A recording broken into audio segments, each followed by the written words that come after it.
Subscribe Indian News Analysis channel and press the bell icon for the latest defense updates. आईने हिंदी के एक नए episode में आपका स्वागत है, जहां आपके लिए लेकर के आते हैं इंडियन डिफेंस की टॉप 4 अपडेट्स को। और आज के अपनी अपडेट की शुरुआत करेंगे राफेल एम से। दोस्तों, फ्रेंच मीडिया में एक ऐसा दावा किया गया है राफेल एम को लेकर के, जो अगर सही साबित होता है तो न सिर्फ भारतीय नौसेना बल्कि भारतीय वायुसेना के लिए भी अब राफेल एयरक्राफ्ट लिए जा रहे हैं। आपको बताना चाहेंगे कि फ्रांस की मीडिया पोर्टल, जिसका नाम एवियंस लेजेंडरीज है, उन्होंने ये दावा किया है कि फ्रांस में आयोजित की जाने वाली एक परेड, जो कि जुलाई 14, 2023 को आयोजित करी जाएगी पेरिस में, वहां पर प्रधानमंत्री श्री नरेंद्र मोदी मुख्य अतिथि के तौर पर मौजूद होंगे और अपने इसी दौरे के दौरान भारतीय नौसेना के लिए जो 26 राफेल एम फाइटर्स हैं, इनकी डील को भारत साइन करेगा। वहीं भारतीय वायुसेना के लिए जो एडिशनल राफेल जेट्स हैं, इन पर बातचीत को आगे बढ़ाया जाएगा। दावा तो ये भी किया जाता है कि भारतीय नौसेना और वायुसेना दोनों के लिए जो एडिशनल राफेल के ऑर्डर्स हैं वो प्लेस किए जाएंगे। लेकिन अभी तक भारत की साइड की तरफ से कोई भी ऐसी कंफर्मेशन सामने नहीं आई है कि प्रधानमंत्री श्री नरेंद्र मोदी वहां पर चीफ गेस्ट के तौर पर मौजूद रहेंगे और इस विषय पर बात होगी। हो सकता है आने वाले समय में ऐसी कोई कंफर्मेशन आ भी जाए।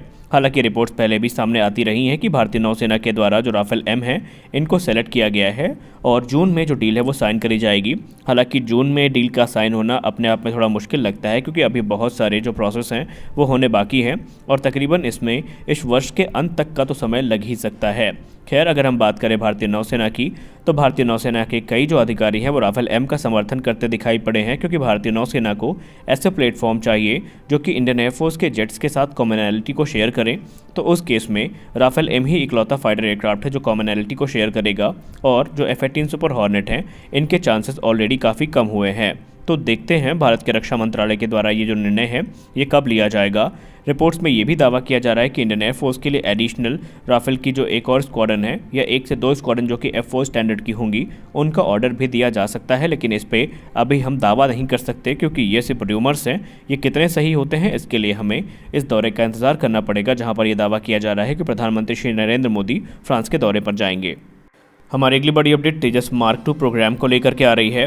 बेंगलुरु स्थित एरोनॉटिकल डेवलपमेंट एजेंसी ने तेजस मार्क 2 प्रोग्राम से संबंधित एक बहुत महत्वपूर्ण जानकारी सामने रखी है, जहां पर उनके द्वारा ये कहा गया है कि तेजस मार्क 2 प्रोग्राम के लिए जो एक कॉकपिट सिमुलेटर है, उसका फैब्रिकेशन शुरू किया जा चुका है और बहुत जल्दी इसे एरोनॉटिकल डेवलपमेंट इस्टेब्लिशमेंट यानी ADE की जो फैसिलिटी है बेंगलुरु में, वहाँ पर प्लेस किया जाएगा, जो कि पायलट्स को ट्रेन करने के काम में आएंगी, ताकि वो जो एक्चुअल एयरक्राफ्ट है इसको वर्ष 2026 से उड़ा सकें। ये जो टेस्ट पायलट है पहले अपने हाथ आजमाएंगे कॉकपिट सिमुलेटर में और बाद में उनके जो फीडबैक होंगे उसके आधार पे अगर कोई बदलाव उनके द्वारा सुझाव दिया जाता है बदलाव का, तो वो बदलाव भी यहाँ पे किया जाएगा, ताकि जो प्रोडक्शन एयरक्राफ्ट है उसमें एक जो परफेक्ट कॉकपिट है उसको बनाया जा सके।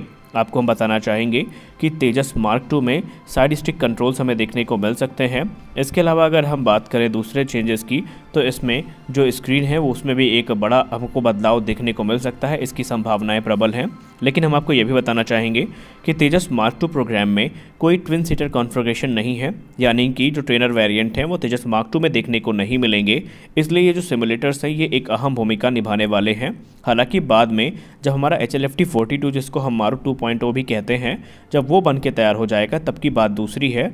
तो उस समय जो पायलट्स हैं उनको वहाँ पर ट्रेनिंग का जो जिम्मा है वो दिया जाएगा। लेकिन तब तक ये जो सिमुलेटर्स हैं यही एक महत्वपूर्ण भूमिका निभाने वाले हैं।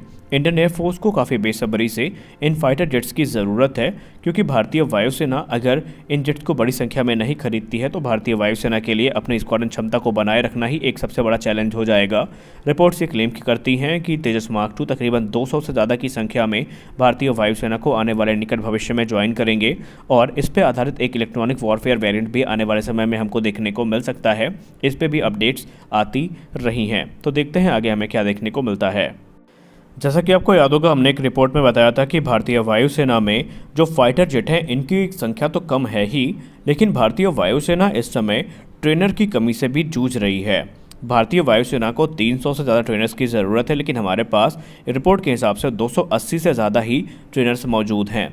और अब रिपोर्ट में ये बताया जा रहा है कि भारतीय वायुसेना अपने 86 की संख्या में जो HJT-16 किरण मार्क 2 जो कि स्टेज 2 ट्रेनर एयरक्राफ्ट हैं उनको आने वाले समय में उनकी जो सर्विस लाइफ है उसको एक्सटेंड कर सकती है। जी हाँ, आपने सही सुना, इनकी जो सर्विस लाइफ है इनको 500 आवर्स तक एक्सटेंड किया जाएगा, यानी कि इनकी जो फ्लीट है ये वर्ष 2025 से 26 तक इसी प्रकार भारतीय वायुसेना में बनी रहेगी।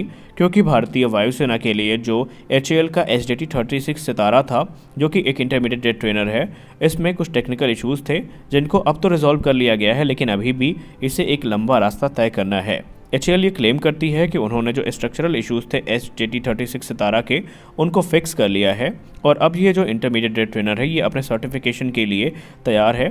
इसकी जो ज़रूरी फ़्लाइट टेस्टिंग है वो कंप्लीट कर ली गई हैं और कंपनी ये क्लेम करती है कि ये तकरीबन 1 से 1.5 वर्ष के अंदर तैयार हो जाएगा प्रोडक्शन में आने के लिए, और भारतीय वायुसेना तकरीबन 60 से 70 या 80 तक की संख्या में इनको खरीद सकती है। इंडियन एयरफोर्स शुरुआत में ये मान रही थी कि वो हिंदुस्तान जेट ट्रेनर 16 यानी HJT 16 किरण मार्क 2 को वर्ष 2019 में रिटायर करेगी, लेकिन जो HJT 36 है इनका समय पर तैयार ना होना भारतीय वायुसेना को बाध्य कर रहा है कि ना चाहते हुए भी उन्हें ये जो एयरक्राफ्ट है ये अभी 2026 तक ऑपरेट करना पड़ेगा। आपको हम बताना चाहेंगे कि ये जो एयरक्राफ्ट हैं ये कैट्स ओमका प्रोग्राम के लिए भी काफ़ी महत्वपूर्ण है, क्योंकि रिपोर्ट्स में बताया जा रहा है कि इनको ओमका प्लेटफॉर्म यानी ऑप्शनली मैन कॉम्बैट एयरक्राफ्ट में भी कन्वर्ट किया जा सकता है और इस पर काम भी ऑलरेडी शुरू किया जा चुका है। यानी आने वाला भविष्य काफ़ी ज़्यादा इनको लेकर के इंटरेस्टिंग होने वाला है। हमारी अगली बड़ी अपडेट चाइना को लेकर के आ रही है। दोस्तों, इस समय चाइना पूरी तरीके से अमेरिका से कम्पीट करने के प्रयास में है और वो हर क्षेत्र में अमेरिका को टक्कर देना चाहता है, लेकिन इसी बीच चाइना की पोल जो है वो लगातार खुलती रही हैं। कभी इनके जो वेपन सिस्टम्स हैं उनकी क्वालिटी को लेकर के सवाल उठते रहे, तो कभी इनमें जो पायलट्स हैं उनकी योग्यता को लेकर के सवाल उठते रहे। और हम ये सब कैसे भूल सकते हैं कि चीन के जो एयरक्राफ्ट कैरियर हैं उनमें पायलट्स की कितनी बड़ी कमी है। और इसको लेकर के एक चौंकाने वाली रिपोर्ट सामने आई है, जहां पर बताया जा रहा है रिपोर्ट्स में कि इस समय चीन की पीपल लिबरेशन आर्मी नेवी जो है इस समय वो हाई स्कूल ग्रेजुएट्स को हायर कर रही है पायलट्स के तौर पे, ताकि उनको एडवांस ट्रेनिंग दी जाए और वो आने वाले समय में चीन के एयरक्राफ्ट कैरियर में जो फाइटर जेट्स हैं उनको ऑपरेट कर सकें। जी हाँ, इस समय चीन को यंग फाइटर पायलट्स की ज़रूरत है जो कि उनके एयरक्राफ्ट कैरियर से फाइटर जेट्स को ऑपरेट कर सकें, क्योंकि जो हाई एक्सीडेंट रेट है या हाई जो फेलियर रेट है इससे चीन काफ़ी ज़्यादा परेशान है।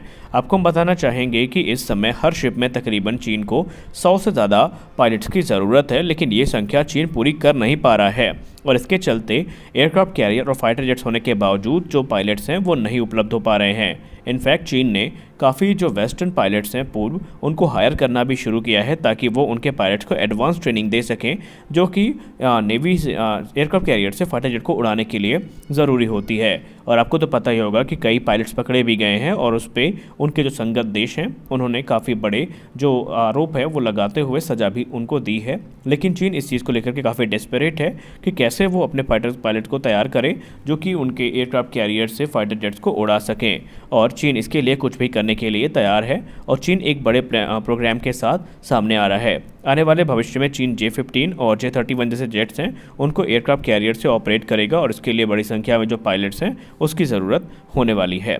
तो आज के इस वीडियो में बस इतना ही, मिलते हैं अगले वीडियो में, तब तक के लिए जय हिंद।